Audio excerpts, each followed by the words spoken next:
cette vidéo, on va voir comment créer et partager des dashboards et des bookmarks pour avoir un espace de travail collaboratif.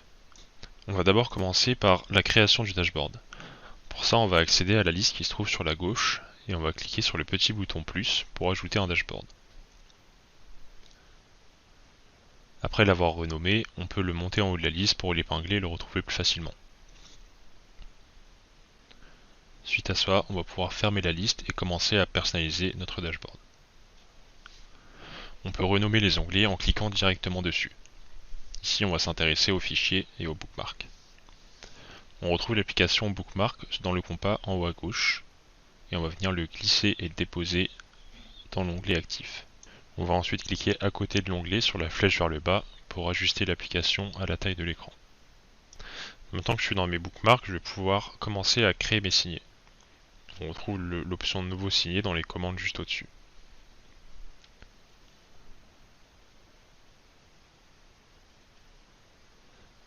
Après avoir créé mon signet, c'est celui-ci que je vais vouloir partager avec mes collègues.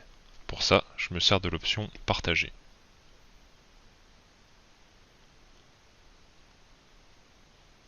Il existe différents droits de partage. Ici, on va pouvoir choisir lequel on souhaite octroyer à chacun. Après avoir partagé aux personnes concernées, je peux appuyer sur le bouton Partager. Je peux retrouver maintenant dans l'onglet Modifier les propriétés les informations sur ce signet. On va retrouver dans l'onglet Partage les personnes qui ont accès, qui peut lire, qui peut gérer, qui peut publier.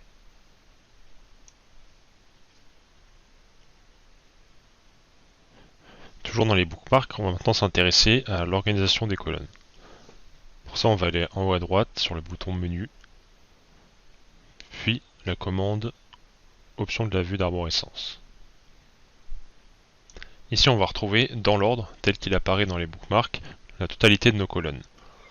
On va pouvoir choisir lesquelles on affiche, mais surtout organiser l'ordre dans lequel ils apparaissent. Pour ça, je vais me servir des flèches en haut à droite pour remonter une à une les cases ou aller tout en haut directement. C'est également ici qu'on a l'option pour afficher les miniatures dans nos bookmarks. Pour ça, il suffit de cliquer sur le petit logo en forme d'image en haut à droite, et si elle n'apparaissait pas déjà, la colonne Afficher les miniatures est disponible.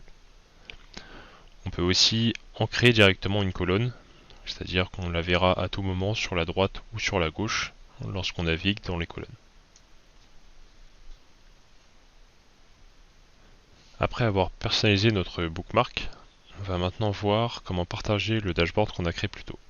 Pour ça, on retourne sur la liste des tableaux de bord et on va cliquer sur le bouton Gérer en haut à droite qui va nous montrer la liste de tous les tableaux de bord actifs.